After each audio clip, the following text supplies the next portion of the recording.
Hello friends, welcome back to my channel. இன்னைக்கு இன்னொரு ஹெல்த்தியான வெயிட் லாஸ் ரெசிபி தான் பார்க்க போகிறோம். எல்லாருக்குமே ரொம்ப பிடிச்ச ராகி ரெசிபி. ராகியில் நல்லா புசு புசுன்னு சாஃப்டாக பன் தோசை. இதுக்கு என்ன ரேஷியோவில் ராகியும் உளுந்தும் போடுறது அப்படிங்கிறத பார்க்கலாம்.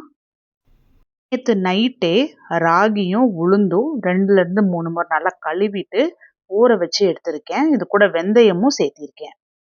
இந்த டம்ளரில் நான் 1 டம்ளர் ராகி எடுத்திருக்கேன்.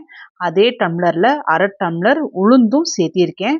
1/4 டீஸ்பூன் வெந்தயமும் சேர்த்தி நான் கழுவி தான் ஊற வச்சுருக்கேன்.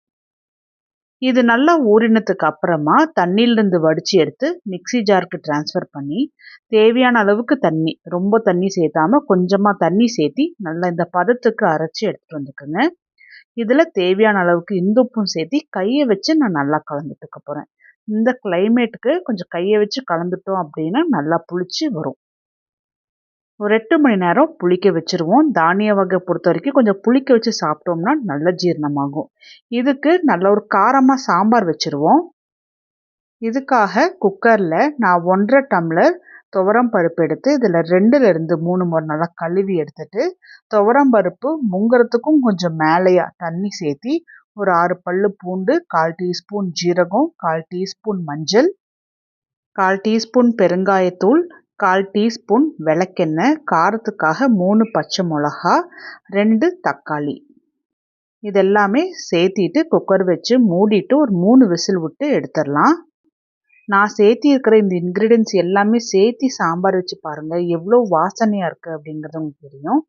கடாயில் 1 டீஸ்பூன் நல்லெண்ணெய் ஊற்றி எண்ணெய் சூடான உடனே 1/4 டீஸ்பூன் கடுகு, 1/4 டீஸ்பூன் ஜீரகம், 2 வரமிளகா கிள்ளி போட்டுக்கலாம்.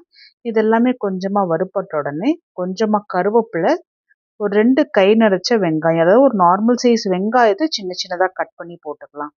ஸோ வெங்காயமும் நல்லா லைட்டாக ப்ரௌன் கலரில் ஆகிற அளவுக்கு நல்லா வதக்கி எடுத்துக்கணும். இது கூட நான் இன்னைக்கு 2 முருங்கைக்காவும் 4 உருளைக்கிழங்கும் தான் சேர்த்திருக்கேன். எப்போவுமே முருங்கைக்காய் உருளைக்கிழங்கு சேர்த்தி செய்யும்போது சாம்பார் இன்னமும் வாசனை தூக்கலாக இருக்கும். இப்போது சாம்பாருக்கு தேவையான அளவுக்கு நான் உப்பு சேர்த்திட்டு நல்லா கலந்துட்டுக்கிறேன். இந்த ஸ்டேஜில் காய் வேகிறதுக்கு தேவையான அளவுக்கு தண்ணியும் சேர்த்தி நல்லா கலந்துட்டுக்கணும். ரொம்ப தண்ணி சேர்த்தக்கூடாது, ஏன்னா சாம்பார் ரொம்ப தண்ணி போல் ஆகிடும். காய் முங்குற அளவுக்கு மட்டும் தண்ணி சேர்த்தினா போதும். கடாயை மூடி வச்சுட்டு காய் வேகிறதுக்கு விட்டுடலாம். அதே சமயத்தில் குக்கரில் இருக்கிற பருப்பும் நல்லா வெந்து வந்திருக்கு. விஸ்கு வச்சு நல்லா இது போல் கடைஞ்சிட்டுட்டோம்னாவே பருப்பு நல்லா மசிஞ்சு வந்துடும். உங்களுக்கு இந்த பதம் பார்த்தாவே தெரியும். ஸோ முருங்கைக்காய் உருளைக்கிழங்கு இது 2மே நல்லா வெந்து வந்திருக்கு, தண்ணியுமே நல்லா வற்றி வந்திருக்கு. ஸோ இது எல்லாமே நல்லா கலந்துட்டுட்டு வேக வச்சு வச்சுருந்த பருப்பையும் இது கூட சேர்த்தி நல்லா கலந்துட்டுக்கலாம். நான் கடைசியாக குக்கரில் ஒரு 1/2 டம்ளர் அளவுக்கு மட்டும் தண்ணி ஊற்றி இதில் சேர்த்திருக்கேன். அதுக்கப்புறமா ஒரு எலுமிச்சை சைஸ் புளியுமே ஊற வச்சு அந்த தண்ணியும் சேர்த்திக்கலாம். ஸோ தண்ணியோட அளவுன்னு நம்ம பார்க்கும்போது கொஞ்சம் கேர்ஃபுல்லாக இருக்கணும். அப்போ தான் சாம்பார் நல்லா கெட்டித்தன்மையாக இருக்கும். வாசனைக்காகவும் டேஸ்ட்டுக்காகவும் நான் ஒரு 1/4 டீஸ்பூன் சாம்பார் பொடியும் சேர்த்தி நல்லா கலந்துட்டுக்கிறேன். இந்த ஸ்டேஜில் டேஸ்ட் பண்ணி பாருங்கள், உங்களுக்கு உப்பு காரம்லாம் பத்தலை அப்படின்னா சேர்த்திக்கலாம். இதை நல்லா கொதிக்க வச்சு எடுத்துட்டு கடைசியாக சின்ன சின்னதாக கட் பண்ணி வச்சுருந்த கொத்தமல்லி தூவி விட்டு கலந்துட்டுட்டு மூடி வச்சிடலாம். கமகமன்னு சாம்பார் ரெடி ஆயிடுச்சு. சாம்பாரை ரெடி பண்ணிவிட்டு இப்போ ராகி பார்த்தோம்னா ராகி மாவுமே நல்லா புளிச்சு வந்திருக்கு. இது ஒரு முறை நல்லா கலந்துட்டுக்கோங்க. இந்த ஸ்டேஜில் தண்ணி கலக்க வேண்டாம், இந்த பக்குவத்தை கரெக்டாக இருக்கும். தானியத்தில் நம்ம உணவு செய்யும்போது இந்த பக்குவங்கிறது ரொம்ப முக்கியம். இப்போ பேனில் ஒரு 1/4 டீஸ்பூன் எண்ணெய் ஊற்றிட்டு இதில் 1/4 டீஸ்பூன் கடுகு, 1/4 டீஸ்பூன் ஜீரகம், 1/4 டீஸ்பூன் கடலைப்பருப்பு, 1/4 டீஸ்பூன் உளுத்தம் பருப்பு இது எல்லாமே நல்லா லைட்டாக ப்ரௌன் கலரில் வறுபட்டு வந்த உடனே 2 நார்மல் சைஸ் பச்சை மிளகா சின்ன சின்னதாக கட் பண்ணி போட்டுக்கலாம். வெங்காயத்தையும் சின்ன சின்னதாக கட் பண்ணி போட்டுக்கலாம். இது எல்லாமே நல்லா வறுபட்ட உடனே ஒரு நார்மல் சைஸ் வெங்காயத்தை சின்ன சின்னதாக கட் பண்ணி போட்டு இதையுமே நல்லா வறுத்தது போல் எடுத்துக்கலாம். இப்போ வெங்காயம் பச்சை மிளகாய் எல்லாமே நல்லா வதங்கி வந்திருக்கு. இது கலந்துட்டுட்டே இருக்கணுங்கள, அப்பப்போ கலந்துட்டு இது போல் வதக்கி எடுத்துக்கோங்க. இது அப்படியே சூட்டோடவே மாவில் போடணும். இதுவுமே இன்னொரு ரீசன் எதுக்குன்னா மாவு வந்து நல்லா சாஃப்டாக இருக்கிறதுக்காக.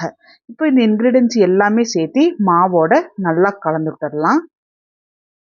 மாவு கொஞ்சம் கெட்டியாக இருக்கிறதுனால நான் 1/4 டம்ளர் விட கம்மியாக தான் தண்ணி சேர்த்து நல்லா கலந்து விட்டுக்கிறேன். ஏன்னா ரொம்ப தண்ணியாக இருக்கக்கூடாது, ஏன்னா வேகாது ஒழுங்கா. அதுதான். ஆப்பக்கடாய் கொஞ்சமாக சூடான உடனே 1 ட்ராப் அளவுக்கு மட்டும் நான் தேங்காய் எண்ணெய் ஊற்றிக்கிறேன். இதில் ரெடி பண்ணி வச்சுருந்த ராகி மாவும் ஊற்றி மேலே கொஞ்சமாக அப்படி எண்ணெய் ஊற்றி விட்டுட்டு மூடி வச்சிட போகிறேன். ஒரு பக்கம் நல்லா சிம்லேயே வச்சு தான் வேக வைக்கணும். ஃப்ளேம் ஆனில் வைக்க வேண்டாம். ஃப்ளேம் ஆனில் வச்சோம்னா கருகிரும்.